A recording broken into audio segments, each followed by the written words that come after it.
Question number 26 से शुरू कर रहे हैं और 50 तक हम लोग पढ़ेंगे। क्वेश्चन नंबर 26 में है, करो या मरो भारत में किस प्रसिद्ध आंदोलन का नारा था। करो या मरो गांधी जी के द्वारा ये नारा दिया गया था भारत छोड़ो आंदोलन के दरमियान।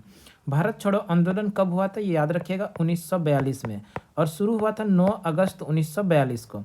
सविनय अवज्ञा आंदोलन की शुरुआत हुई थी 1920 में, और 1922 में चौरी चौरा हत्याकांड के बाद, सॉरी सविनय अवज्ञा आंदोलन है, सविनय अवज्ञा आंदोलन याद रखिएगा 1930 में हुआ था, 12 मार्च से 6 अप्रैल 1930 तक। असहयोग आंदोलन शुरू हुआ था 1920 से लेकर 1922 तक। रॉलेट एक्ट के विरोध में आंदोलन, रॉलेट एक्ट के विरोध में गांधी ने जो शुरू किया था वो शुरू किया था रॉलेट सत्याग्रह। रॉलेट सत्याग्रह, रॉलेट सत्याग्रह गांधी ने कब शुरू किया था ये भी याद रखिएगा, 6 अप्रैल 1919 को। 6 अप्रैल 1919 ईस्वी को गांधी ने रॉलेट एक्ट के विरोध में रॉलेट सत्याग्रह शुरू किया था 6 अप्रैल 1919 को। वैसे सवाल जो पूछा गया था, करो या मरो भारत में किस प्रसिद्ध आंदोलन का नारा था, ये भारत छोड़ो आंदोलन का नारा था। भारत छोड़ो आंदोलन ऑप्शन नंबर ए में है, option number A is the correct answer. Bharat छोड़ो आंदोलन कब हुआ था, 9 अगस्त 1942 को गांधी ने शुरू किया था। सविनय अवज्ञा आंदोलन की बात करें तो सविनय अवज्ञा आंदोलन ये 12 मार्च 1930 ईस्वी को शुरू किया था साबरमती आश्रम से, जो 6 अप्रैल 1930 ईस्वी को दांडी पहुंचकर समुद्र के पानी से बनाकर सविनय आंदोलन शुरू किया। असहयोग आंदोलन 1920 से 1922 के बीच में गांधी ने शुरू किया था। रॉलेट एक्ट के विरोध में आंदोलन, रॉलेट एक्ट के विरोध में गांधी ने रॉलेट सत्याग्रह किया था 6 अप्रैल 1919 को। नेक्स्ट सवाल देखते हैं, क्वेश्चन नंबर 27। क्वेश्चन नंबर 27 में है, यूनेस्को के विश्व धरोहर सूची में स्थान बनाने वाला पहला शहर कौन सा है। यूनेस्को की विश्व धरोहर की सूची में स्थान बनाने वाला भारतीय शहर है वो Ahmedabad. Ahmedabad option number D is the correct answer. UNESCO की बात करें, यूनेस्को का हेडक्वार्टर कहाँ है, फ्रांस की राजधानी पेरिस में, पेरिस। यूनेस्को का हेडक्वार्टर फ्रांस की राजधानी पेरिस में है। नेक्स्ट क्वेश्चन नंबर, और एक सवाल और याद रख लीजिएगा, यूनेस्को की स्थापना कब हुई थी। यूनेस्को की स्थापना हुई थी 16 नवंबर 1945 को। यूनेस्को की स्थापना कब हुई, 16 नवंबर 1945 को। इसका हेडक्वार्टर कहाँ पर है, फ्रांस की राजधानी पेरिस में। क्वेश्चन नंबर 28 है, दोदा बेटा निम्नलिखित में से किस पर्वत श्रृंखला का सर्वोच्च शिखर है। दोदा बेटा नीलगिरी पर्वत श्रृंखला का सर्वोच्च शिखर है नीलगिरी। देखिए ऑप्शन नंबर डी में है, option number D is the correct answer.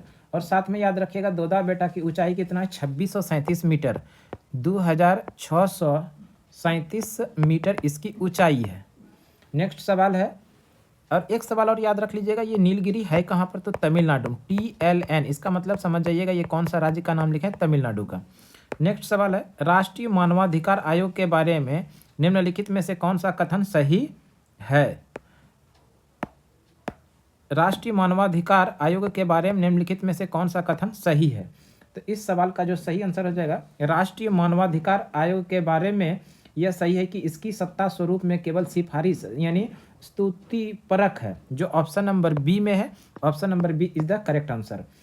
राष्ट्रीय मानवाधिकार आयोग की स्थापना कब हुई थी, 12 अक्टूबर 1993 को। 12 अक्टूबर 1993 को राष्ट्रीय मानवाधिकार आयोग की स्थापना हुई थी। मानवाधिकार आयोग के अध्यक्ष सहित कितने सदस्य होते हैं, 7। राष्ट्रीय मानवाधिकार आयोग में 7 सदस्य होते हैं, जिसमें अध्यक्ष भी शामिल होते हैं। राष्ट्रीय मानवाधिकार आयोग का हेडक्वार्टर कहाँ पर है, इसका जो मुख्यालय है वो दिल्ली में है। बेहद इंपॉर्टेंट सवाल है। राष्ट्रीय मानवाधिकार आयोग की स्थापना 12 अक्टूबर 1993 को, इसका हेडक्वार्टर दिल्ली में, इसके अध्यक्ष सहित कितने सदस्य होते हैं, 7 सदस्य होते हैं। नेक्स्ट सवाल है क्वेश्चन नंबर 30। क्वेश्चन नंबर 30 में है, किंग खालिद इंटरनेशनल एयरपोर्ट किस देश में कार्यरत करता है, यानी कार्यरत है। किंग खालिद इंटरनेशनल एयरपोर्ट किस राज्य में है, सॉरी किस देश में, ये है सऊदी अरब। सऊदी अरब देखिए ऑप्शन नंबर डी में है, option number D is the correct answer. Next सवाल है क्वेश्चन नंबर 31। किसी देश में जीवन स्तर शैली को दर्शाने के लिए निम्न में से कौन सा एक मापदंड है। किसी देश में जीवन स्तर यानी शैली को दर्शाने के लिए निम्न में से कौन सा एक मापदंड है। ये जो मापदंड सही है वो है प्रति व्यक्ति आय, जो प्रति व्यक्ति आय ऑप्शन नंबर डी में, option number D is the correct answer. Next सवाल क्वेश्चन नंबर 32 में है, देशों के बीच तेजी से एकीकरण को किस रूप में जाना जाता है। देशों के बीच तेजी से एकीकरण जो जाना जाता है वो वैश्वीकरण जाना जाता है। वैश्वीकरण ऑप्शन नंबर ए में है, option number A is the correct answer. Question number 33 में है, डबल फॉल्ट शब्द का प्रयोग किस खेल में किया जाता है? डबल फॉल्ट का संबंध टेनिस से संबंधित है। टेनिस ऑप्शन नंबर बी में है। Option number B is the correct answer. Next सवाल देख लेते हैं हम लोग, क्वेश्चन नंबर 34। देखिए क्वेश्चन नंबर 34 जो है उसको पढ़ते हैं। क्वेश्चन नंबर 34 में है, डैश का व्यापक रूप से ईंधन के रूप में उपयोग किया जाता है और दबे हुए कंप्रेस्ड प्राकृतिक गैस एक प्रमुख घटक है। तो इस सवाल का जो सही आंसर है, दबे हुए कंप्रेस्ड प्राकृतिक गैस का एक प्रमुख घटक है। इस सवाल का सही आंसर हो जाएगा मीथेन, जो ऑप्शन नंबर सी में है। Option number C is the correct answer. Methane एक रंगहीन एवं गंधहीन गैस है जिसका कि सूत्र होता है CH4। या ये भी याद रख सकते हैं, मीथेन एक रंगहीन एवं गंधहीन गैस है जिसका रासायनिक सूत्र CH4 होता है। मीथेन एक ग्रीन हाउस गैस भी है जिसकी खोज एर्लांडो वोल्टा ने किया था। और मीथेन क्या है? एक ग्रीन हाउस गैस भी है। नेक्स्ट सवाल क्वेश्चन नंबर 35 में है, निम्न में से किस उत्पादन को भारत में पहला भौगोलिक संकेत यानी GI टैग प्राप्त हुआ था? भारत में किस उत्पादन को भारत में पहला भौगोलिक संकेत यानी GI टैग मिला? तो वो दार्जिलिंग की चाय को मिला था। दार्जिलिंग की चाय ऑप्शन नंबर डी में है। तो option number D is the correct answer. इसके अलावा याद रखिएगा, एक्स्ट्रा फैक्ट में भारतीय संसद ने 1999 में, कब? 1999 ईस्वी में रजिस्ट्रेशन एंड प्रोडक्ट एक्ट के तहत जियोग्राफिकल इंडिकेटर यानी GI टैग अधिनियम पारित किया था, लेकिन पेश हुआ था बाद में। लेकिन पारित कब किया था? 1999 में। नेक्स्ट सवाल क्वेश्चन नंबर 36।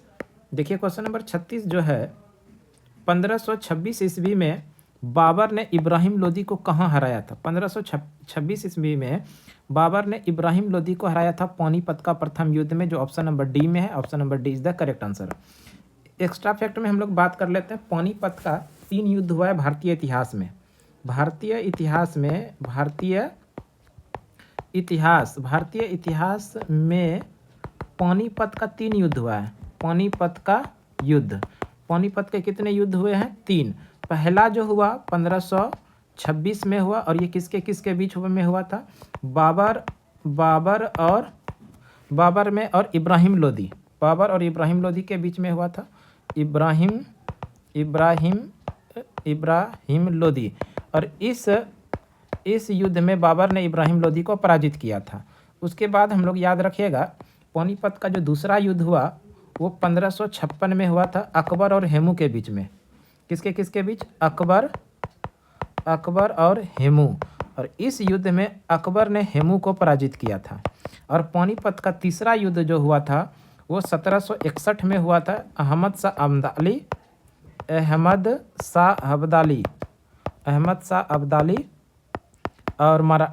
अब्दाली और मराठाओं के बीच।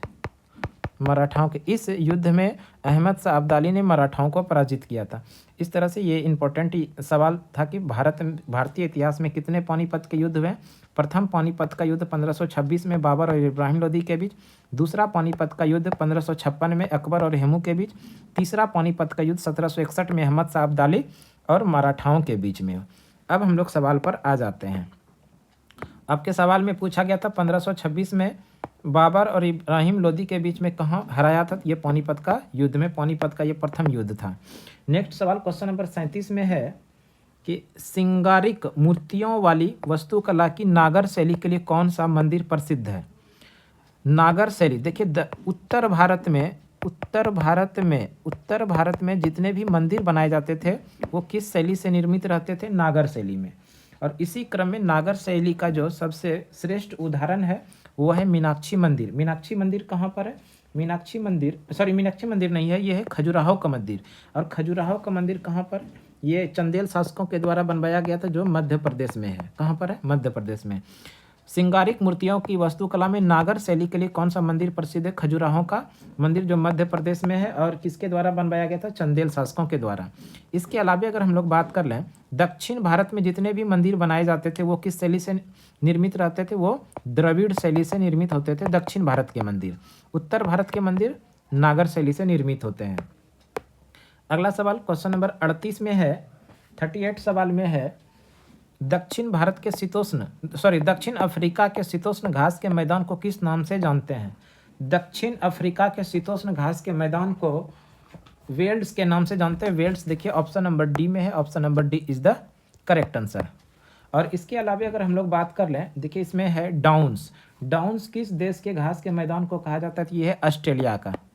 ऑस्ट्रेलिया के घास के मैदान को डाउन्स के नाम से जानते हैं। प्रेरी, देखिए प्रेरी जो है ये उत्तरी अमेरिका का है। उत्तरी अमेरिका के घास के मैदान को प्रेरी कहते हैं। पंपास जो है ये अर्जेंटीना के घास के मैदान को कहते हैं। अर्जेंटीना के घास के मैदान को पंपास कहते हैं। वैसे पूछा गया दक्षिण अफ्रीका शीतोष्ण घास के मैदान को क्या कहते हैं? वेल्ड्स। नेक्स्ट सवाल है क्वेश्चन नंबर 39। क्वेश्चन नंबर 39 में है प्रतिष्ठित लॉरियन वर्ल्ड स्पोर्ट्स अवार्ड किस भारतीय खिलाड़ी को दिया गया?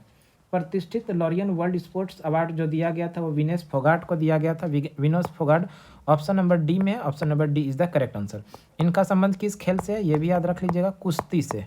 विनेश फोगाट का संबंध किस खेल से? कुश्ती से।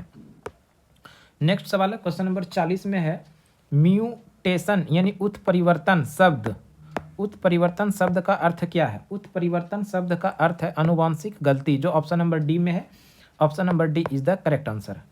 क्वेश्चन नंबर 41 में है निम्नलिखित में किस देश ने पुरुष हॉकी विश्व कप 2018 जीता?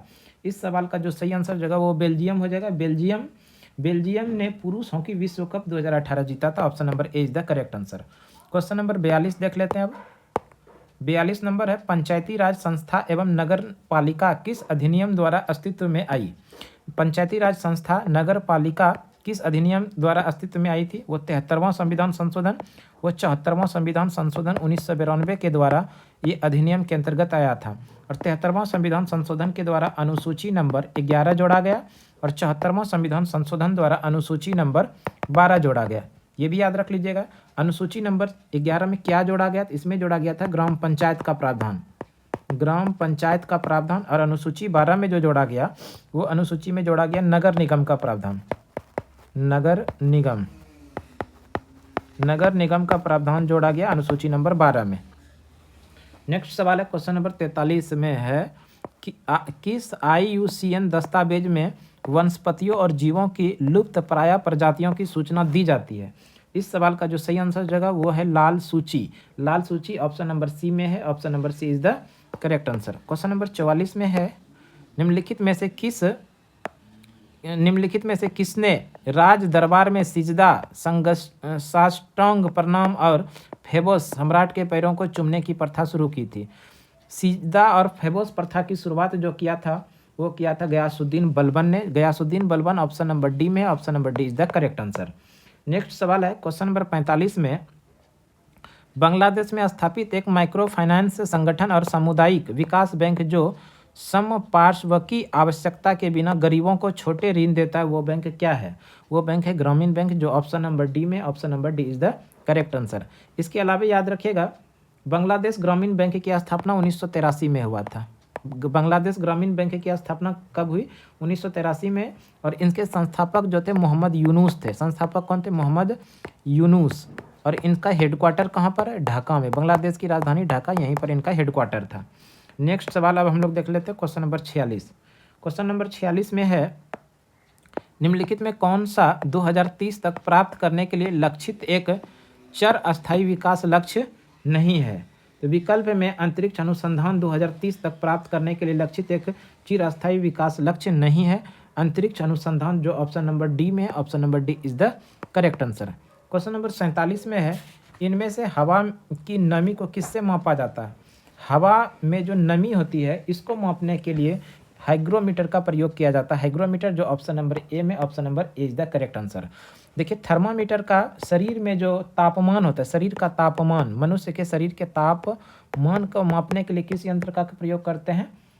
थर्मामीटर का। हाइड्रोमीटर के आपेक्षिक घनत्व, देखिए हाइड्रोमीटर इनसे क्या मापा जाता है? अनैच्छिक घनत्व, आपेक्षिक घनत्व मापा जाता है। अब माइक्रोमीटर है, इस माइक्रोमीटर में बहुत छोटी वस्तुओं को देखने के लिए, माइक्रोमीटर से मिलीमीटर से 1000वें भाग को ज्ञात बहुत छोटा वस्तुओं को देखने के लिए जिस यंत्र का प्रयोग करते हैं वो है माइक्रोमीटर। वैसे सवाल का जो सही आंसर हो जाएगा इनमें से हवा की नमी को मापने के लिए हाइग्रोमीटर का प्रयोग किया जाता है। नेक्स्ट सवाल क्वेश्चन नंबर 48 में है किस घरेलू कचरे में रिसाइकलिंग यानी पुनर्चक्रण की एक उत्कृष्ट संभावना है? इस सवाल का जो सही आंसर हो जाएगा सब्जी के छिलके, जो ऑप्शन नंबर ए में, option number A is the correct answer. Question number 49 में है वर्ल्ड एनर्जी आउटलुक विश्व ऊर्जा दृष्टिकोण किस के द्वारा जारी किया जाता है? वर्ल्ड एनर्जी आउटलुक जो जारी किया जाता है वो जारी किया जाता है अंतर्राष्ट्रीय ऊर्जा एजेंसी के द्वारा, जो ऑप्शन नंबर बी में है। Option number B is the correct answer. अंतर्राष्ट्रीय ऊर्जा एजेंसी एक सरकारी संगठन है जिसकी स्थापना 1974 में हुआ था। कब हुआ था? 1974 में। और इसका हेडक्वार्टर कहाँ पर है? इसका हेडक्वार्टर फ्रांस की राजधानी पेरिस में है। कहाँ पर इसका हेडक्वार्टर? फ्रांस की राजधानी पेरिस। नेक्स्ट सवाल है क्वेश्चन नंबर 50। नेक्स्ट सवाल भी है और आखिरी सवाल भी है। सवाल है 2011 की जनगणना के अनुसार भारत में मुसलमानों का कुल प्रतिशत कितना है? 2011 के जनगणना के अनुसार भारत में मुसलमानों की कुल प्रतिशत है 14.2%, जो ऑप्शन नंबर डी में, option number D is the correct answer. और इसके अलावा हम लोग याद रखिएगा हिंदू धर्म कितने परसेंट के लोग हैं? हिंदू की बात करें तो हिंदू जो है वो 79.8% है, 79.8% है हिंदू। ईसाई की बात करें, ईसाई कितना परसेंट है? ईसाई जो है 2.3% है। इसके बाद अगर हम लोग बात कर लें सिख का, सिख कितना परसेंट है?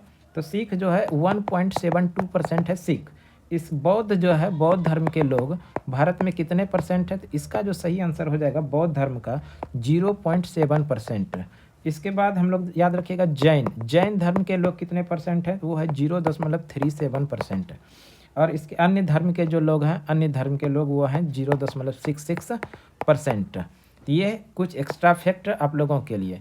तो इस तरह का आज हम लोगों ने क्वेश्चन नंबर 26 से 50 और साथ में एक्स्ट्रा फैक्ट भी पढ़े। तो इस तरह का रेगुलर वीडियो पाने के लिए आप हमारे यूट्यूब चैनल सुमन क्लासेस पर निश्चित रूप से आप जुड़े रहिए। और अभी तक सब्सक्राइब नहीं किए तो ज़रूर चैनल को सब्सक्राइब कर लीजिए और आप अपने दोस्तों को शेयर कर दीजिए। जाते जाते एक अच्छा सा कमेंट बॉक्स में ज़रूर कीजिएगा, आपके कमेंट का इंतज़ार रहेगा। तो आज की क्लास के लिए इतना ही।